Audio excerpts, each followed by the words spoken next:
Sem dúvida que a maioria de nós já ouviu falar em vampiros, aqueles seres mortos-vivos que necessitam de sangue humano para preservarem sua imortalidade. E claro, também já ouvimos histórias sobre o mais famoso deles, o Conde Drácula, ou simplesmente Drácula.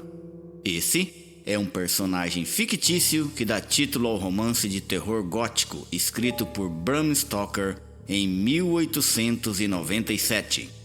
O personagem é o vampiro mais famoso da ficção e já foi retratado no cinema por inúmeras vezes. Dentre os filmes, um dos mais, se não o mais conhecido, é o Drácula, de Bram Stoker, de 1992, dirigido por Francis Ford Coppola e interpretado por Gary Oldman. Segundo a história, um vampiro pode se transformar em morcego e, se morder a sua vítima e sugar o seu sangue por 3 vezes consecutivas, ela também se tornará um vampiro. Esses mortos-vivos parecem ter preferência por mulheres e, quando se afeiçoam por alguma delas, geralmente a transforma para que a mesma seja sua escrava e possa segui-lo em sua sangrenta jornada. Mas você sabe de onde veio a inspiração do autor para criar tão sombrio personagem? É o que vamos descobrir agora, voltando no tempo, mais especificamente ao século XV, na região onde hoje fica a Romênia. No ano de 1431, na Transilvânia, região da Valáquia, nasceu o príncipe Vlad III, filho de Vlad II. O primeiro, por sua vez, governou grande parte do território que hoje corresponde à atual Romênia. Nessa época, essa parte do mundo estava dividida entre o mundo cristão e o mundo muçulmano do Império Otomano.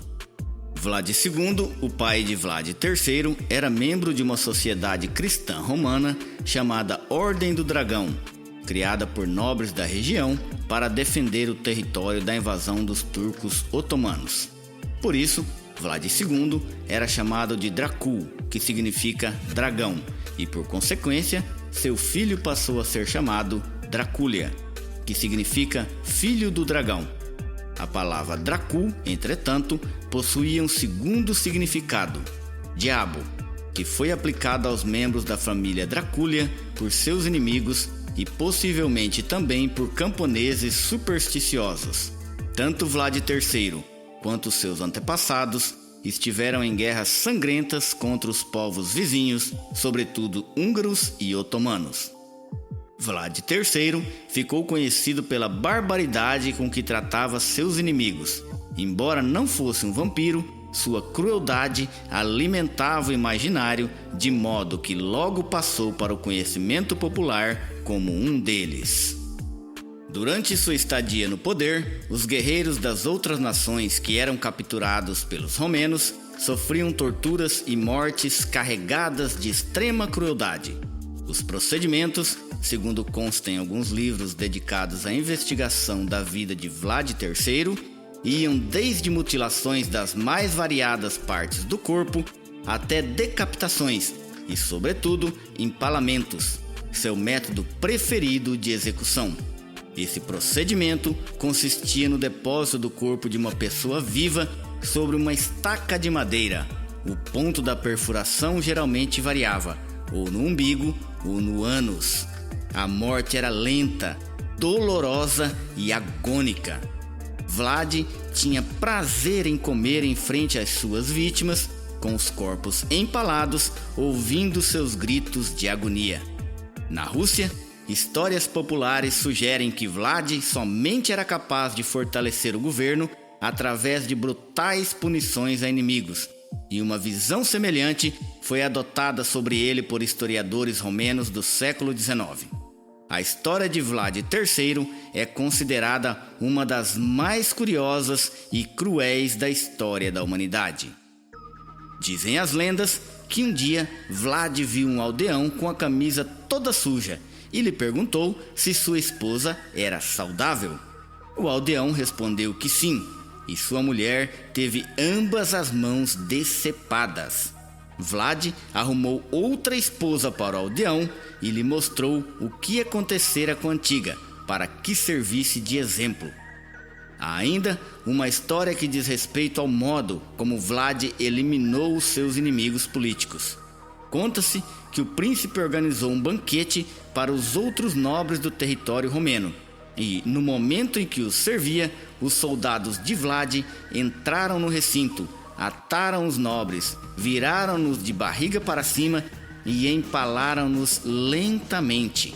Há ainda a lenda que diz que o príncipe, enquanto seus convidados eram mortos, bebia-lhes o sangue. Em razão dessas e de outras crueldades, Vlad III tornou-se um personagem temido e lendário. A posteridade passou a associar a sua figura a seres mitológicos e demoníacos. O episódio de beber o sangue dos inimigos logo passou a remeter Vlad ao imaginário do vampirismo. A crença de que Conde Drácula é um morto-vivo veio de um fato que, em uma de suas muitas batalhas, ele levou um forte golpe na cabeça que o deixou em coma. Depois de ver o seu líder cair, seus homens bateram em retirada, levando consigo seu corpo. E antes da fuga ser realizada, Vlad III acordou do coma como se nada tivesse acontecido e logo depois de recobrar os sentidos, retornou à batalha, levando seu exército à vitória e a uma de suas mais sangrentas batalhas, criando assim a crença que ele havia retornado dos mortos como um morto-vivo.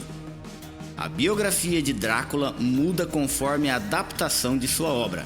Todavia, sempre há em comum que ele, na Idade Média, foi um conde da Transilvânia, que após a sua morte se tornou um vampiro e assolou a Inglaterra séculos depois. Historicamente, Vlad é lembrado por sua luta contra o expansionismo do Islã na Europa Oriental, servindo a Igreja Ortodoxa e marcado pela crueldade para com seus inimigos. Mesmo com a fama brutal que acompanha seu nome, ele é ainda considerado um herói nacional na Romênia e na Moldávia. Muitos desses feitos levam a crer que Vlad III é a principal inspiração para o personagem de Bram Stoker. Dracúlia foi morto em batalha contra os turcos perto da, então, pequena cidade de Bucareste, em 14 de dezembro de 1476. Algumas fontes indicam que ele foi assassinado por burgueses valáquios desleais quando ele estava prestes a varrer os turcos do campo de batalha. Outras fontes dizem que Dracul caiu vencido, rodeado pelos corpos dos leais guarda-costas. Outra versão é a de que Drácula foi morto acidentalmente por um de seus próprios homens no momento da vitória. Porém, o que se sabe na verdade é que o corpo de Dracúlia foi decapitado pelos turcos e sua cabeça enviada a Constantinopla, onde o sultão a manteve em exposição em uma estaca por alguns anos. Histórias dão conta que sua filha Mnea teve 2 filhos em Bucareste e seus filhos tiveram outros filhos. Então, por incrível que pareça, ainda existem descendentes de Vlad o Empalador nos dias atuais. Possivelmente, Vlad teria sido uma figura pouco ou nada conhecida fora das regiões aqui mencionadas, não fosse pelo escritor Bram Stoker, que deu vida ao mais famoso dos vampiros e notoriedade a um brutal governante romeno do século XV.